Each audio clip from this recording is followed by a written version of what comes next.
நீ இங்க வேலைக்காரியா தானே வந்த? இதை விட 10 மடங்கு சம்பளம் தருவாங்க. உன்னை ராணி மாதிரி பாத்துப்பாங்க. என்ன போறியா?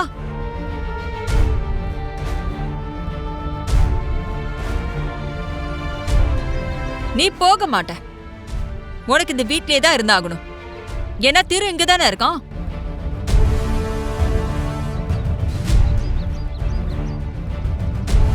என்னெல்லாம் நடிச்ச? உன் மனசுல திரு கிடையாது. திவ்யாவும் திருவும் நல்லா இருக்கணும். அப்பப்பப்பப்பப்பா, அப்படி நிஜமாவே நினைக்கிறவளா இருந்தா இந்நேரம் போயிருக்கணும்ல. சொல்லுடி, போயிருப்பல்ல?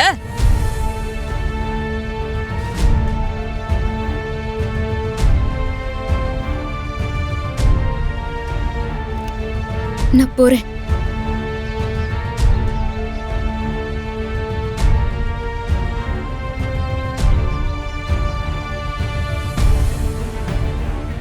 என்ன சொன்ன?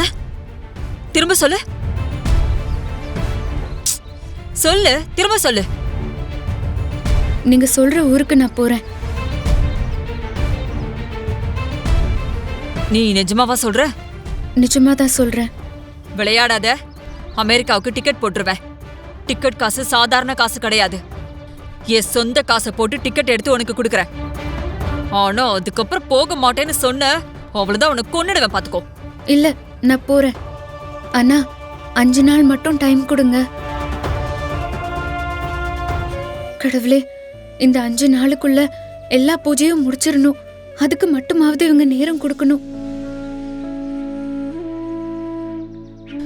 சரிடி, 5 நாள் தானே உனக்கு டைம் வேணும். அதுக்கப்புறம் நீ கிளம்பி போய்கிட்டே இருக்கணும். 5 நாள்ல போறேன்னு நீ என்ன கணக்குல சொன்னேன்னு எனக்கு தெரியாது. ஆனா நீ சொன்ன அன்னைக்குதான் திவ்யாவுக்கு எக்ஸாம். அவளும் அன்னைக்கு ஊர்ல இருக்க மாட்டா. அந்த விதத்துல அது நல்லதுதான். நீ ஒத்துக்கிட்ட மாதிரி இந்த நாட்டை விட்டே போயிடணும். சோனியும் தொலைஞ்சிச்சேன்னு நானும் நிம்மதியா இருப்பேன். சம்மதம் தானே? இங்க பாரு, திரும்பவும் சொல்றேன், 5 நாளைக்கு அப்புறம் நான் போகல, அதுக்கப்புறம் என்ன ஏதுன்னு ஏதாவது காரணம் சொல்ல ஆரம்பிச்ச, அப்புறம் நான் மனுஷியாவே இருக்க மாட்டேன். நான் நிச்சயம் போறேன். அதுல எந்த மாற்றமும் இல்ல. 18 நாள் பூஜை முடிஞ்ச உடனே நானே இந்த ஊரை விட்டு கிளம்பணும்னு நினைச்சிட்டு இருந்தேன். இப்ப இவங்க நாட்டை விட்டே போக சொல்றாங்க. எல்லாம் நல்லதுக்கு தான். என்ன யோசிக்கிற? இப்ப சரி சரின்னு மாடு மாதிரி தலையாட்டிட்டு அப்புறம் திவ்யா கிட்ட போட்டு கொடுக்கலான்னு பிளான் பண்றியா?